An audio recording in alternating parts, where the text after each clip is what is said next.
Bonsoir à tous. À la une de ce journal magazine, la reprise des travaux de saut de mouton sur le boulevard Lumumba. Les structures métalliques importées de France sont déjà dans les installations de l'Office des routes et de l'entreprise Safricas. Des images à suivre dans un instant dans ce journal. Les grands formats de ce journal magazine revient sur la récurrente question de la gestion des déchets dans la capitale. Kinshasa qui en produit quotidiennement en moyenne 7000 tonnes. Y a-t-il une seconde vie pour les ordures ménagères? On en parle dans le dossier de ce soir. Avant tout, place à l'actualité.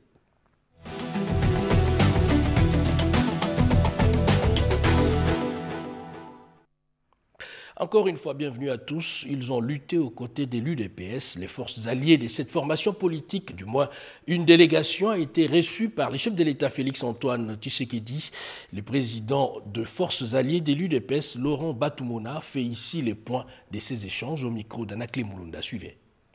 Il a été question que nous puissions échanger avec le président de la République, le chef de l'État. Voilà, c'est depuis plus d'une année qu'il est dans le pilotage de ces grands pays. Les forces alliées du DPS n'ont jamais eu l'occasion, en tout cas dans sa plénière, de pouvoir rencontrer le chef de l'État. Et il nous a donné des instructions que désormais nous allons respecter. Nous avons aussi donné des suggestions qu'il a estimées qu'elles sont vraiment les bienvenues et que nous puissions les transmettre d'une manière officielle. Pour nous, les forces politiques alliées du DPS, c'est une grande journée, une occasion de joie, une occasion de satisfaction où aujourd'hui nous sommes reconnus que le chef de l'État, il est aussi le nôtre. Voilà ce que je peux dire en substance. Nous avons suggéré que les magistrats qui ont été nommés tout récemment puissent entrer immédiatement au travail pour combattre la corruption, pour combattre les antivaleurs et sanctionner sans tenir compte d'une position politique quelconque. Et nous avons félicité le président de la République pour l'action assez louable de la gratuité de l'enseignement, mais que ça puisse se faire d'une manière ordonnée. Que nous avons appris qu'il y a une injection des enseignants qui n'ont jamais figuré sur la liste, que ceux-là soient l'objet d'un éloignement. Et là, ça demande une inspection ou un audit à ce sujet. Et nous avons dit que nous sommes sans condition à sa disposition pour que nous puissions réussir à soutenir son mandat et pourquoi pas aller au-delà de 2023. Ils sont au total 114 lauréats de l'examen d'État, l'équivalent du bac, à recevoir des bourses d'études pour l'étranger. Eh bien, c'est la fondation Denise Nyakero Tshisekedi qui offre cette opportunité à ces lauréats qui ont obtenu au minimum 75%. Une cérémonie présidée par la Première Dame, initiatrice de cette première édition en présence du Président de la République. Encore une fois, Anakle Mulunda, Sébastien Chinyam et Kazo Kazadi. Le couple présidentiel toujours uni, sociable et fort a procédé ce samedi 22 février 2020 dans la soirée à la remise des prix d'excellencia scolaire, un programme de la fondation créé par la très distinguée première dame de la RDC et qui porte son prestigieux nom. La cérémonie a été organisée dans les bâtiments du Musée national de la RDC devant des partenaires, en l'occurrence le corps diplomatique, des acteurs politiques, des personnalités du secteur de l'éducation, cette autre branche du social, une mer à boire pour les parents démunis. Au total, 114 lauréats finalistes de l'examen d'État 2018-2019 ont été primés. Ils ont bénéficié de bourses d'études devant leur permettre de poursuivre leur cursus académique à l'étranger ou au pays grâce à un programme de 5 ans établi par la Fondation. Concrètement, 10 lauréats iront en France et 104 autres étudieront au pays. Une magnanimité offerte par la très distinguée première dame de la RDC, Denise Nyakero Tshisekedi. 9 provinces de la RDC avaient été sélectionnées sur les 11 de l'ancienne formule administrative.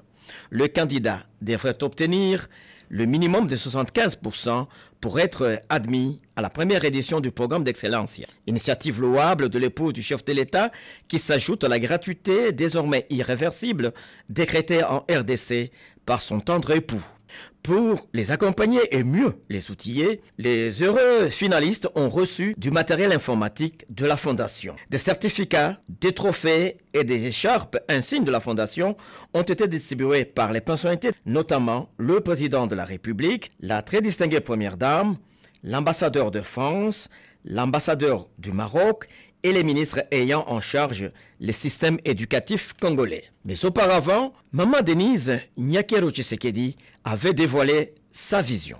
Je pris le courage de sortir de l'immobilisme et du conformisme pour aller dans une vaste aventure, celle d'imaginer une République démocratique du Congo où la jeune fille et la femme sont valorisées et contribuent positivement à la transformation de notre patrie. C'est la brève synthèse de ma vision dénommée Plus forte. Hormis mes combats contre la drépanocytose et toutes les formes de violence basées sur le genre dont vous avez sûrement connaissance, je me suis donné la lourde charge de poursuivre les objectifs stratégiques ci-après tels que déclinés dans ma vision. Premièrement, plaider après le gouvernement et des partenaires de l'éducation pour plus d'investissement en faveur de la jeune fille et son maintien dans le système éducatif.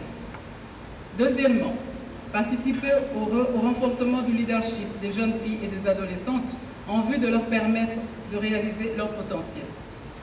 Troisièmement, soutenir les initiatives de réintégration des filles et femmes vulnérables hors circuit scolaire par une mise en place et réhabilitation des centres de récupération et formation professionnelle. Et en dernier lieu, encourager la formation des filles au STEM, c'est-à-dire sciences, technologies, ingénierie et mathématiques. Je le disais tout à l'heure dans le titre, les travaux de reconstruction, encore des constructions, disons-le, de sauts des moutons ont repris sur le boulevard Lumumba. Les structures métalliques importées de France sont enfin arrivées et entreposées en même temps dans les installations de l'Office des routes et de l'entreprise Safricas. Les explications dans ces reportages de Blaise Boko-Kasonza.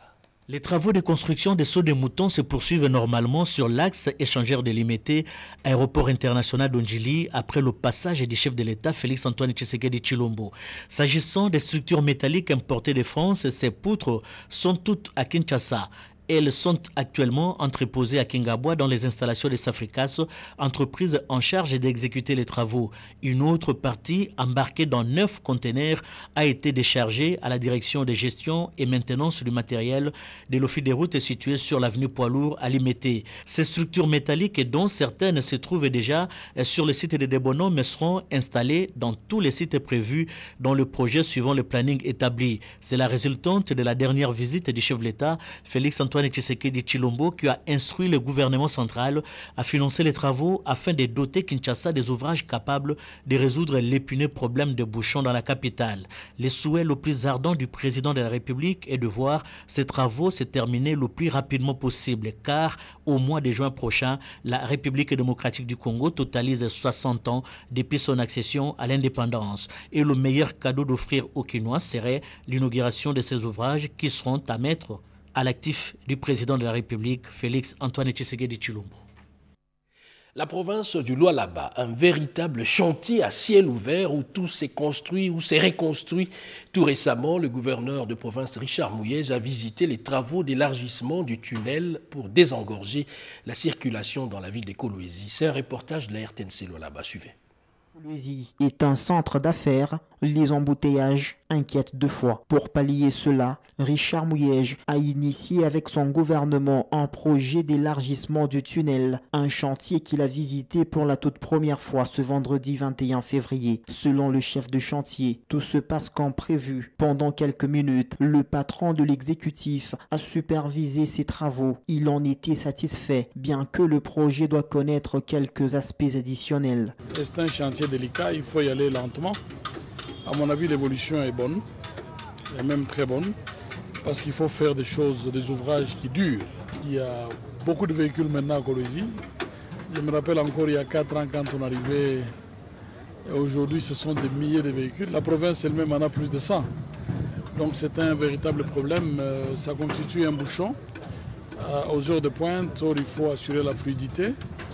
Alors nous avons tenu à élargir le tunnel, mais cela a comme conséquence, comme vient de le dire l'entrepreneur, cela a comme conséquence l'élargissement de la route de part et d'autre pour éviter de créer des entonnoirs. On n'aura pas résolu le problème. Je vais réunir les ministres sectoriels concernés, les ministres des Transports, les ministres des Infrastructures, et à mon avis il n'y aura pas de problème, on va décider dans le sens du souhait de l'entrepreneur, nous lui faisons confiance. La volonté que nous avons, c'est de trouver une solution durable à ces problèmes. Ensuite, ce fut le tour du complexe scolaire Yewabora. Richard Mouyège est venu se rassurer que les élèves continuent à étudier dans un cadre viable. Le gouverneur du Lualaba a visité quelques salles de classe, l'infirmerie et la salle de musique. Les écoliers en récréation l'ont arrêté pour une photo. Tout de même, il s'est réjoui de l'entretien du cadre. On disait que ces enfants ne sauront pas tenir ces bâtiments propres. Ce bâtiment est toujours propre. Finalement, c'est nous, les gouvernants, qui devons préparer les cadres. Et les cadres, quand il est beau, ils conditionnent le comportement des enfants. Je suis très fier de ces enfants, du primaire au secondaire. C'est dans une atmosphère de joie alimentée par les écoliers que le gouverneur a quitté le lieu. Une fois réhabilité et modernisé, le port de Ndomba dans le Kasaï oriental va réellement jouer son rôle de plaque tournante dans les échanges commerciaux entre trois provinces, notamment les Sankourou, les Kasaï central et oriental. Le Fonds de promotion de l'industrie vient d'initier déjà des études de faisabilité pour sa modernisation. C'est un commentaire de Guy Blaise Kitiki. Après la signature de protocole d'attente avec la firme égyptienne pour la construction du port de Ndomba dans le Kasaï oriental, voici qu'une mission des experts du Fonds de promotion de l'industrie et du groupe Grandi International est descendue sur les lieux pour collecter les données nécessaires et approfondir les études de faisabilité pour la réhabilitation et la modernisation de ce port longtemps abandonné. Ce port qui se trouve dans les territoires de Kabea-Kamwanga, dans la province du Kasaï oriental, à 70 km de Mbujimaï. Par sa position stratégique, celui-ci reçoit les eaux de la rivière Loubi qui se jette dans la rivière Sankourou, à son tour dans le Kasaï, puis dans le fleuve Congo. Celui-ci sera favorable au désenclavement des différentes entités territoriales, Lusambo, Mbujimaï et Kananga. Grâce au président de la République, Félix Antoine Tshisekedi Tshilombo, que ces travaux seront réalisés, comme l'affirme le chef du secteur, Faustin Kabeya Mutambai. Ça fait des décennies que le secteur de Ndomba est resté enclavé et voici une surprise agréable que le président de la République, Félix Antoine Tshisekedi Tshilombo, vient de faire aujourd'hui aux enfants de ce secteur par la réalisation de ce projet de construction de la route Mbujimaï-Ndomba-Kananga afin de nous faciliter la circulation de biens et services, ainsi que la construction de ce port pour la relance des activités dans notre territoire de Kabea-Kamwanga. Outre la construction de quais, l'installation des entrepôts, les bâtiments administratifs et du terminal pétrolier, les experts de Grandi International Group ont prélevé les données topographiques pour l'asphaltage des routes de Ndomba, Mbujimaï, Kananga. Et dans un autre chapitre, l'on s'achemine vers un compromis pour mettre fin à la grève lancée par les magistrats. Déjà demain, les bancs syndicales annoncent la tenue d'une assemblée générale spéciale pour justement décider de la lever ou pas de cette grève. Ces syndicalistes étaient aujourd'hui, ce dimanche, en urgence avec le vice-premier ministre, ministre de la Justice Célestin Toundaya Kassende. Jacques Kaboba pour les comptes rendus. Après plusieurs rencontres avec le Premier ministre Ilunga Ilunkamba, les syndicats des magistrats ont eu une autre réunion avec le vice-premier ministre, ministre de la Justice et garde des Sceaux, maître Célestin Toundaya Kassende, le dimanche 23 février dans son cabinet du travail. Outre le numéro 1 de la justice congolaise, cette réunion avait connu la participation du président intérimaire du Conseil supérieur de la magistrature, le professeur Vundao Tepemako, du directeur du cabinet adjoint du chef de l'État, les professeurs Désiré Casimir Kolongele et Berand, et de plusieurs hauts magistrats. Au cours d'une interview accordée à la presse à la fin de la réunion, le professeur Vundao a affirmé que les discussions entre les délégués des magistrats et la partie gouvernementale évoluent dans la bonne direction. En résumé, les choses évoluent dans la bonne direction. Dans la bonne direction. Les magistrats, grévistes, ils ont eu le contact avec les hauts responsables de l'État, au niveau du gouvernement, au niveau du Conseil supérieur de la magistrature. Leur message est compris. Ils ont bien compris. Maintenant, eux-mêmes, les magistrats, ils vont expliquer, ils vont rendre compte à leur base. Les syndicats des magistrats annoncent la tenue d'une assemblée générale spéciale le lundi 24 février pour décider de la levée ou pas de cette grève qui paralyse depuis plusieurs semaines la bonne administration de la justice congolaise. Nous étions en réunion avec le bureau du Conseil supérieur de la magistrature, un représentant de la présidence de la République, c'est-à-dire le directeur du cabinet adjoint, ainsi que le vice-premier ministre. Mais pour les échanges, ça s'est bien passé. mais la primeur du contenu est réservée aux magistrats. Il convient de rappeler que les magistrats congolais ont déclenché leur mouvement de grève le lundi 3 février dernier. Dans leurs revendications, ils réclament l'amélioration de leurs conditions de vie et de travail et le respect des tests des lois dans les prélèvements des IPR. C'est demain lundi 24 février que l'accord cadre d'Addis Abeba va totaliser 7 ans. Certes, des progrès ont été accomplis dans la recherche de la paix dans la partie est du pays, mais aussi dans la sous-région. Au mécanisme de suivi de cet accord, son coordonnateur Claude Ibalanki affiche son optimisme quant aux objectifs à atteindre. Robert Ndaye-Tichense. L'enseignement tiré 7 ans après la signature à Addis Abeba en Éthiopie de l'accord dit d'Addis Abeba sur la restauration de la paix et la sécurité dans la partie est de la République démocratique du Congo et dans la région de Grand Lac.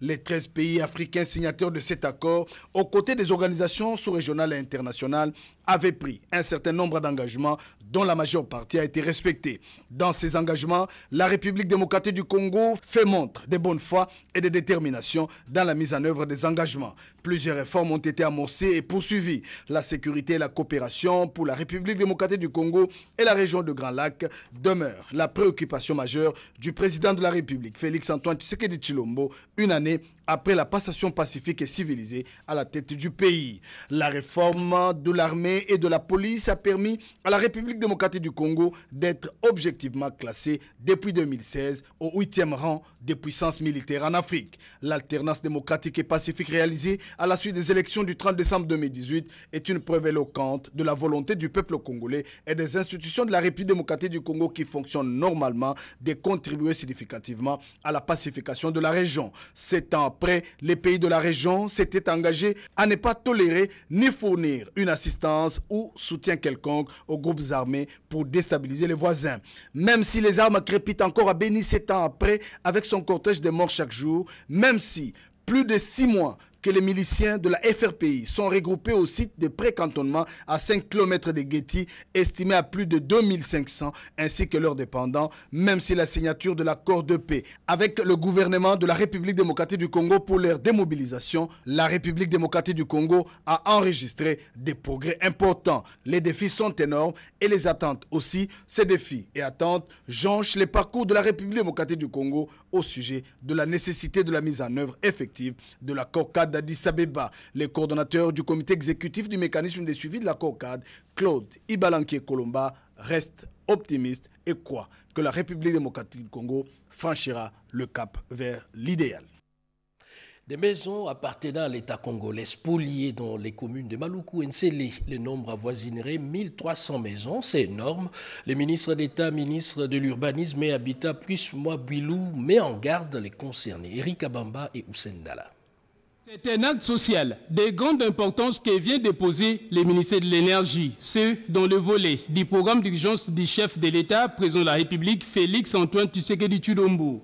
Il s'agit d'un lot important du matériel et charrois automobiles, particulièrement des camions-citernes. Pour le gouvernement, représenté par les vice-ministres en charge de l'énergie, Papi Pungu, c'est pour renforcer la capacité de cette entreprise, pour qu'elle réponde en temps réel aux besoins de la population congolaise en fourniture d'eau potable. Le chef de l'État prend le volet social comme une priorité. Le directeur général de la Régie des eaux, Clément Moubiaï Kanchama, qui a réceptionné ces charrois automobiles, voit dans ces gestes du gouvernement central comme un encouragement. Il a pris par ailleurs l'engagement de les rendre productifs pour les besoins de la population. Les vice-ministres de l'énergie, Papi Pungu, ont ensuite visité les entrepôts d'Ndjili, où sont stockés tout ce qui tient en ligne pour purifier avant sa distribution sur les réseaux. Les vice-ministres s'en est sortis satisfaits. Aujourd'hui, nous venons de visiter le stockage, le magasin de stockage.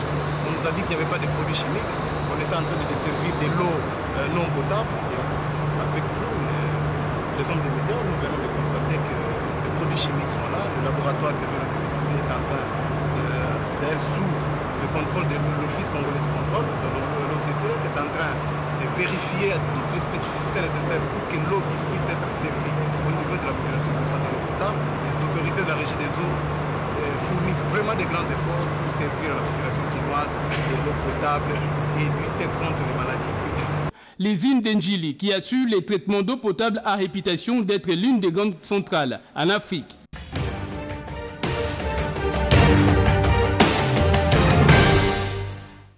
Bien avant cela, vous avez corrigé avec moi, c'était là plutôt la remise des citernes à eau à la Régie des eaux pour juguler les déficits en eau potable dans la capitale. La RDC s'implique dans la résolution des différends entre le Rwanda et l'Ouganda. Le chef de l'État s'est rendu à Gatuna pendant la même semaine. 6 hauts magistrats ont prêté serment devant le président de la République. Les activités déployées par le chef de l'État durant la semaine avec Pierre Kibambe-Soumouissa. La Fondation Bill et Melinda Gates et ses principaux partenaires, l'OMS, l'UNICEF, l'Alliance Adavi, Rotary International et le gouvernement américain et britannique s'engagent à soutenir et accompagner les efforts de la RDC dans ses actions de vaccination et d'éradication de la poliomyélite sur l'ensemble du territoire national. C'est ce qui ressort de l'entretien que le président de la République, Félix Antoine Tshisekedi Tshilombo, a eu en début de semaine avec une forte délégation des responsables de ces institutions. Pour le docteur Christopher Elias du développement global à la Fondation Bill et Melinda Gates, la délégation effectuait une mission d'évaluation après le Forum national sur la vaccination et l'éradication de la poliomyélite organisé dernièrement en RDC. Sur le terrain, toutes les provinces n'ont pas réalisé les progrès attendus. Il est question de renforcer la vaccination pour l'éradication de la poliomyélite, a indiqué le docteur Elias. Investir dans le numérique en RDC, c'est l'objet de la rencontre organisée au cours de la semaine par le ministère des Pétentic. La cérémonie d'ouverture de cette rencontre a été présidée par le chef de l'État Félix Antoine Tshisekedi Tshilombo, qui attache une grande importance à l'implantation du numérique en RDC. Selon les organisateurs, cette première édition a permis de présenter aux investisseurs et aux bailleurs institutionnels l'ensemble des projets du ministère des Pétentic pour la mise en œuvre du programme du gouvernement conformément à la vision du président de la République. 6 hauts magistrats récemment nommés au terme des ordonnances présidentielles ont prêté serment dans la salle des congrès du Palais de la Nation devant le chef de l'État Félix Antoine Tshisekedi Tshilombo. Devant le magistrat suprême, les heureux promis ont juré de respecter la Constitution et les lois de la République démocratique du Congo et de remplir loyalement et fidèlement avec honneur et dignité les fonctions qui leur sont confiées. Le président de la République a pris acte de leur prestation de serment et leur a présenté ses sincères félicitations.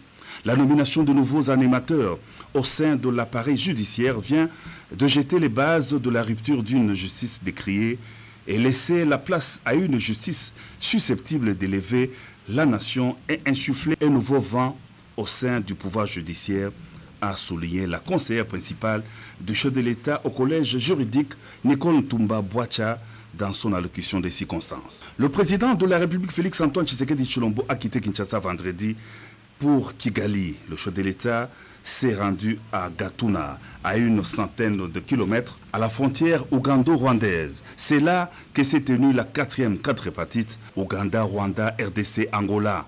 Conformément à leur décision prise lors du dernier sommet de Luanda, le président Tshisekedi, Lourenço, Museveni et Kagame devraient se rencontrer à Gatuna, Katuna, poste frontière entre le Rwanda et l'Ouganda, fermé depuis plus d'une année.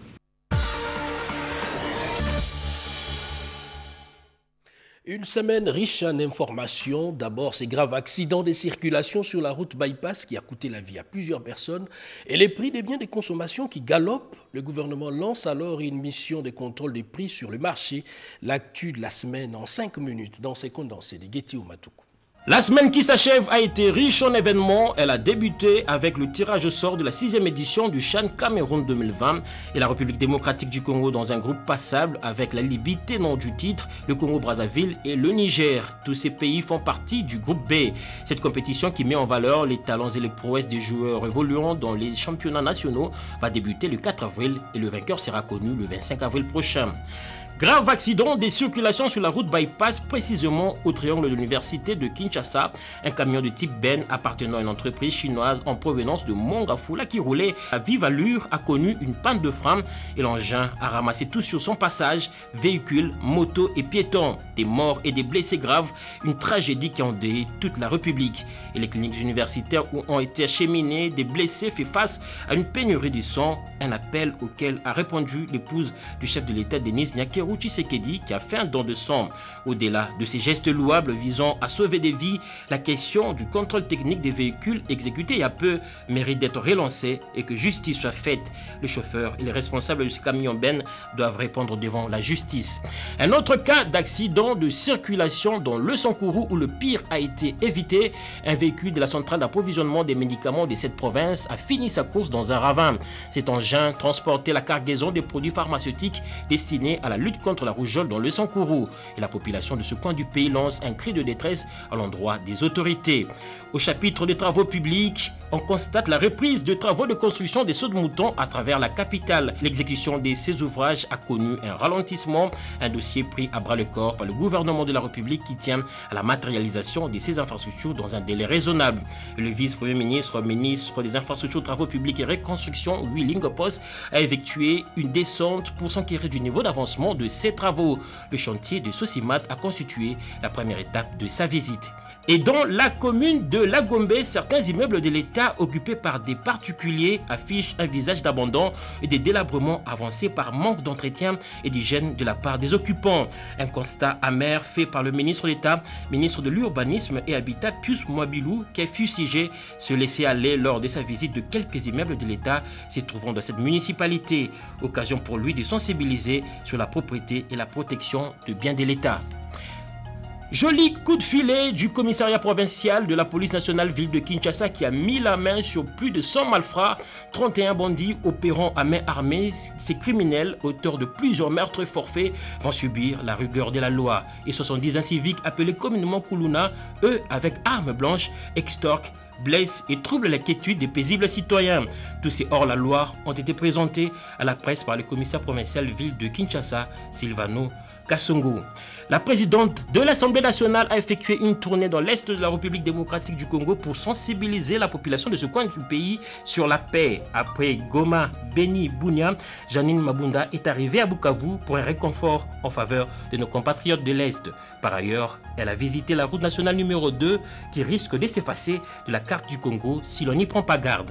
Dans le secteur de l'économie, tous les opérateurs récalcitrants qui s'amusent à augmenter les prix de biens de première nécessité sur le marché sans respecter la marge bénéficiaire seront traqués. C'est la décision de la ministre d'économie nationale qui est déterminée à passer à la vitesse supérieure pour décourager ces commerçants véreux. Acacia Bandoubola vient de lancer sur toute l'étendue du territoire national la mission de contrôle des prix. Question de mettre fin à la sourde oreille dont font preuve certains opérateurs économiques qui augmentent illicitement les prix des produits sur le marché, et c'est la population qui en pâtit. Le Centre national de recherche biomédicale vient d'être doté de nouveaux laboratoires ayant la capacité de manipuler des pathologies dangereuses dont le coronavirus. C'est le Premier ministre Sylvestre Ilunga Ilukamba qui a procédé à son inauguration. La Régie des eaux veut pas lier au problème de pénurie d'eau potable dont souffrent les populations de certains quartiers de la ville de Kinshasa, à savoir UPN, Pigeon, Kimwala, Mazal, Mboudi et Kingasani. Elle vient d'acquérir de nouveaux camions-citernes pour desservir en eau potable les habitants de ce coin de la capitale. Et c'est le ministre des Ressources hydrauliques et électricité qui a présidé la cérémonie de la réception de ces engins. Et il a également visité le magasin de stockage des produits chimiques de la Régie des eaux qui n'est pas en rupture des stocks de ces produits chimiques et son eau est bien potable prête à la consommation. La première édition de IRDC porte déjà ses fruits juste après son ouverture. 2 protocoles d'accord ont été signés en présence du ministre des Postes, Télécommunications et Nouvelles Technologies de l'Information et de la Communication, Augustin Kibassa, l'un avec la société Huawei et l'autre avec e-Group. Ces entreprises veulent accompagner la République démocratique du Congo dans la transformation digitale et la création des infrastructures numériques. Le café congolais était en l'honneur à la 18e conférence annuelle de l'African Fine Coffee Association tenue à Mombasa, une vitrine qui offre la possibilité aux nombreux consommateurs et investisseurs dans le domaine du café d'étaler leurs connaissances jusqu'à la transformation de ce produit et de découvrir d'autres opportunités d'investissement. Les acteurs qui œuvrent dans le secteur de l'industrie congolaise du café sont allés exposer les opportunités d'investissement en République démocratique du Congo et les particularités du café congolais à cette rencontre. Hommage Hommage aux martyrs de l'indépendance 50 ans après l'assassinat de nos deux compatriotes Edouard Ngoy et de Venance Kassenga au camp Tchachi. Un hommage leur a été rendu par un cri d'action de grâce. C'était aussi une occasion de se souvenir de nos pères de l'indépendance et de garder une pensée pieuse aux martyrs de l'indépendance assassinés à Bakwanga au Kasaï oriental, dont Christophe Muzungu, l'un des compagnons du premier ministre de la République démocratique du Congo, Patrice Emery Lumumba. Ils ont payé de leur sang pour la liberté, la démocratie, l'indépendance de notre cher et beau pays.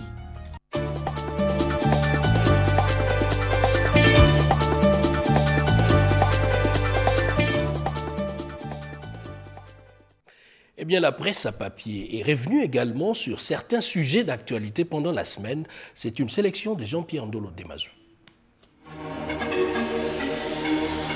Kinshasa est endeuillée. La plupart des journaux parus lundi focalisent leur attention sur l'accident de circulation survenu la veille au rond-point Gaba. Politico.cd parle de plus de 40 morts, tandis que Actualité.cd fait état provisoire de 14 corps acheminés à la morgue des cliniques universitaires. Ouragan FM rejoint Actualité.cd et cite le gouverneur Jean-Tini Ngobila qui avance le chiffre de 14 morts et plus de 60 blessés. Une nouvelle qui donne la chair de poule, c'est celle que livre mardi Actualité.cd. Le maire de la ville de Butembo dénonce la cargaison de 280 tonnes de riz impropre à la consommation livrée par le programme alimentaire mondial au centre de traitement d'Ebola de Butembo. Les FARDC classés 8e meilleure armée d'Afrique devant le Soudan et la Libye, c'est ce que révèle cassinfo.ca qui se base sur le classement publié par le site américain Global Firepower spécialisé dans les questions militaires. 7sur7.cd renseigne sur les raisons qui ont poussé les 33 anciens détenus illégaux dont Jean-Claude Mouyambo et Jean-Bertrand Ewanga de traduire l'ancien administrateur de l'ANER Kalev Moutonte en justice. Ces derniers accusent Kalev Moutombe d'arrestation et détention arbitraire, de torture et de traitement inhumain et dégradant. Les nouveaux hauts magistrats entrent en fonction. Forum des As l'annonce mercredi et parle de leur prestation de serment devant le président de la République, Félix-Antoine Tshisekedi Tshilombo. Bonne nouvelle pour les médias congolais captés sur satellite. Mediacongo.net relaye les propos du ministre d'État en charge de médias, Jolino Makelele, qui annonce le rétablissement du signal pour ces médias. Volte-face de maître Georges Kapiamba, c'est à lire dans Politico.cd. Le président de l'association congolaise pour l'accès à la justice revient sur ses accusations contre Albert Yuma, président du conseil d'administration de la JICAMIN. Lisette Mujinga Mutombo, journaliste à la RTNC, a représenté la République démocratique du Congo au salon de la radio et de l'audio digital en France. Le sujet est traité par le courrier de Kinshasa. Guerre contre l'impunité, Tundaya Kasinde décide d'en découdre avec tous ceux qui, de près ou de loin, rapporte jeudi le Rouillon, ont trempé dans le détournement des fonds alloués pour la construction des seaux de moutons. Le plan de trésorerie, un sujet qui a fait couler beaucoup d'encre et de salive pour le baromètre. Jean-Marie Bamporiki, directeur de cabinet du vice-premier ministre Mayo, et Vincent Ngonga, directeur de cabinet du ministre des Finances, ont mis fin à la confusion.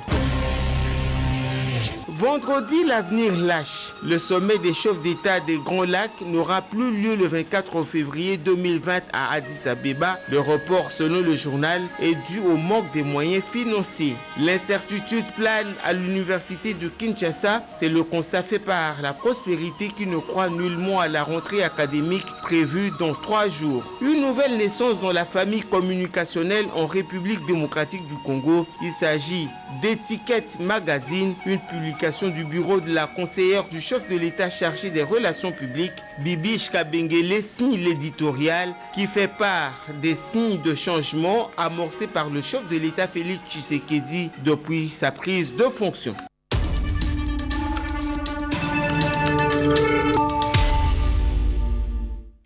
Et puis les grands formats de ces dimanches braquent ses projecteurs sur la problématique de la gestion des déchets dans les grandes villes du pays, plus particulièrement à Kinshasa, puisqu'on en parle. Kinshasa, elle seule, produit environ 7000 tonnes de déchets et les ménages seraient en grande partie responsables. C'est un dossier de Bobette Yenga. Suivez. Les habitudes de consommation sont à la base des déchets dont on veut se débarrasser au plus vite possible. Je jette tout dans la corbeille avant de déverser à la poubelle externe, qui sera par la suite vidée par le charretier qui passe 2 fois par semaine. Ces ordures ménagères estimées, selon une étude, à plus ou moins 9,5 kg par jour et par ménage de 8 personnes, finissent sauvagement dans la nature, les rues, caniveaux ou cours d'eau. De ce fait, elles provoquent la pollution à ciel ouvert dans notre environnement immédiat. Face à cette situation alarmante, surtout avec des déchets putrescibles, des privés s'investissent pour accompagner les ménages dans le vidange de leurs poubelles. L'idée est venue également de constituer une caisse de solidarité et partage. C'était ça, on appelait ça comme ça. Nous, on avait choisi le ramassage, le vidange des poubelles de nos abonnés. Nous avions vu que tout autour de nous, ça ne va pas. Il y a des immondices qui traînaient partout et personne pour les ramasser. Nous avions commencé avec 20 abonnés. Et en travaillant, nous sommes arrivés à un moment jusqu'à 160 abonnés. Et ça a marché très bien.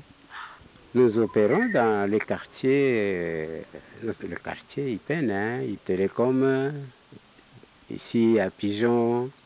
Quand on récolte des immondices, nous les déposons dans les dépotoirs, des environs, dans les érosions.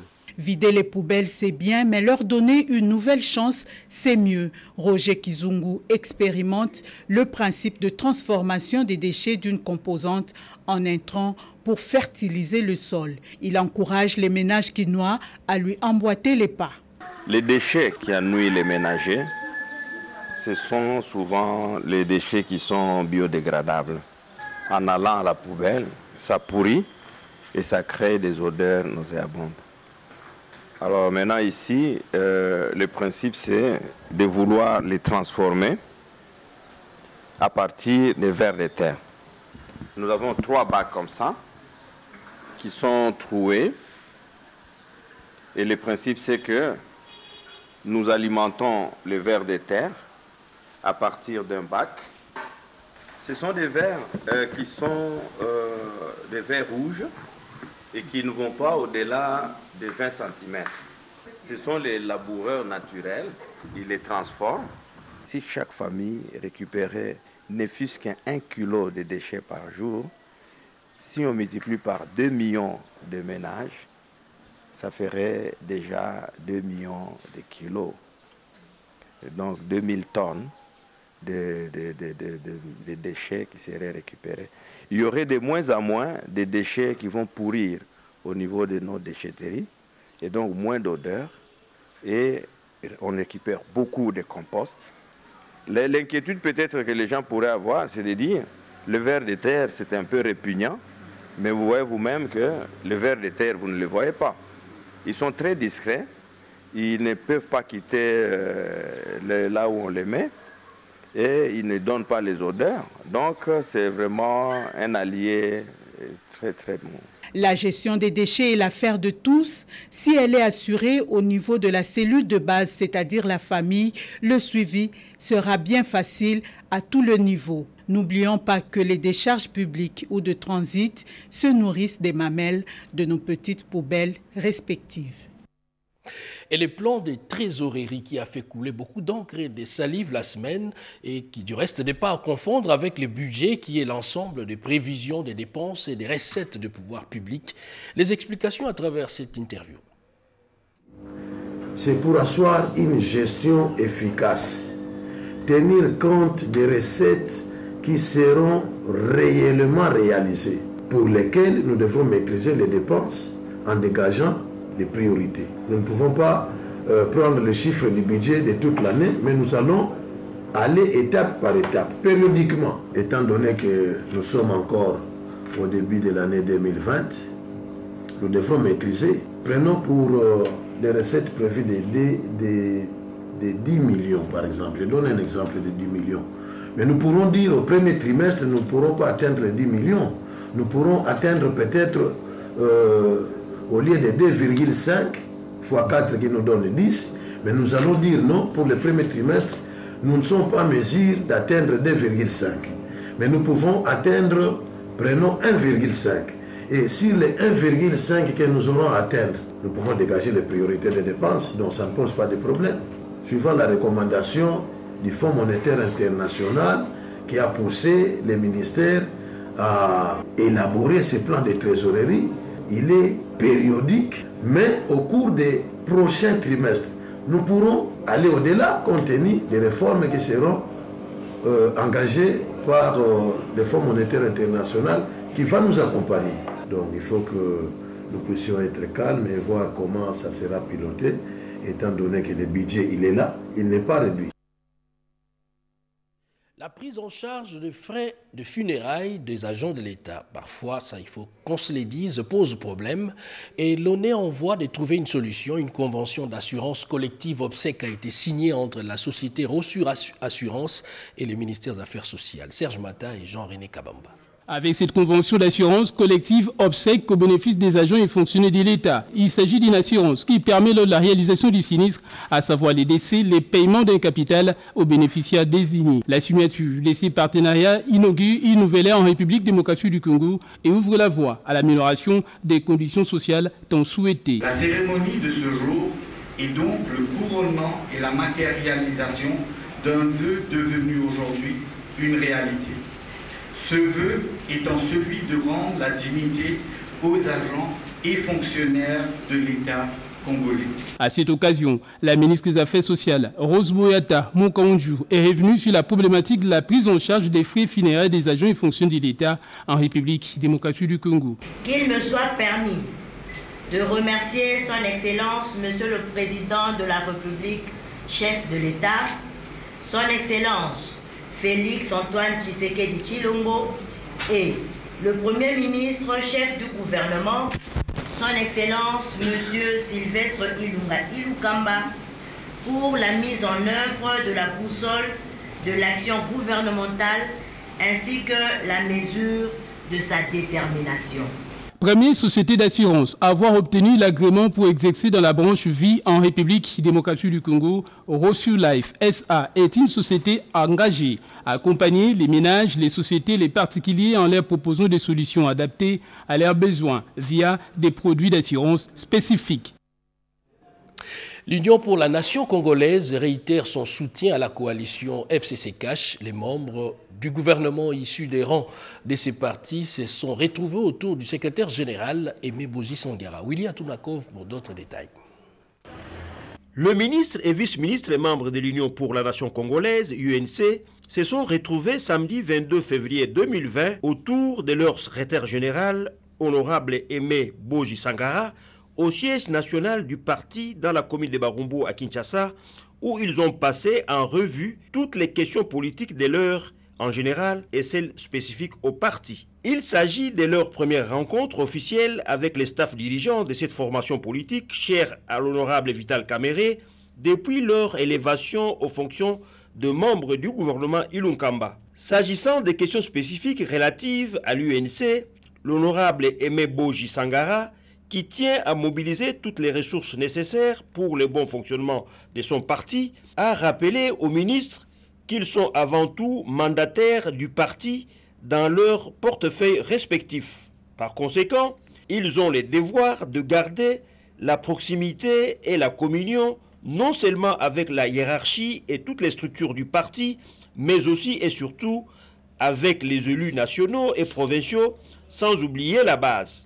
En prévision de la célébration d'ici juin 2020 de 10 ans d'existence de l'UNC, le secrétaire général Aimé Boji Sangara a invité ses interlocuteurs, à l'instar de tous les cadres du parti, à tout mettre en œuvre pour la redynamisation et l'implantation de ces partis à caractère national dans tous les coins et recoins de la République démocratique du Congo, cheval de bataille du nouveau staff dirigeant. C'était une première rencontre qui nous a donné l'opportunité de parler des divers sujets. Évidemment, on ne va pas tout révéler ici, mais nous sommes des politiques.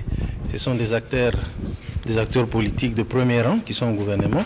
Donc on a abordé différentes questions, parmi lesquelles la situation politique du moment, bien entendu, Et ensuite, on a parlé des questions spécifiques à notre parti. C'est tout à fait normal et ce sont des occasions que vous allez voir se répéter davantage à l'avenir pour maintenir non seulement la cohésion, mais la même vision entre ceux qui sont au gouvernement et nous qui sommes ici au parti. À noter que cette rencontre était également l'occasion pour le secrétariat général de l'UNC et les membres du gouvernement issus de ces partis politiques de réitérer leur soutien indéfectible et leur loyauté inconditionnelle au président national du parti, Dr Vital Kamerhe, à la coalition Cash et à son autorité morale, le chef de l'État, Félix-Antoine Tshisekedi Tshilombo, ainsi que à la coalition Cash FCC. Question sans doute d'œuvrer pour l'intérêt supérieur de la nation. Eh bien, une nouvelle structure d'appui aux actions du chef de l'État vient de voir le jour. L'ASBEL, appui aux actions du chef de l'État, a effectué sa sortie officielle. D'autres détails dans ses commentaires. C'est un grand jour pour l'ASBEL, appui aux actions sociales de Fachi. Son président national, Sylvain Toumbantengu, a choisi la salle Le Pacha pour la circonstance. Se réclamant déjà membre des forces politiques alliées de l'UDPS, Sylvain Toumba a invité à cette cérémonie de sortie officielle le président des forces politiques alliées à l'UDPS, l'honorable Laurent Batoumona, qui s'est adressé aux membres de l'ASBEL, appui aux actions sociales de Fachi, AAS en sigle, en des termes clairs afin d'éclairer la lanterne de la population ici représentée par AAS sur l'essence des engagements du président de la République Félix-Antoine Tshisekedi en faveur du peuple d'abord, reconnu en Sylvain Toumba, un combattant de longue date.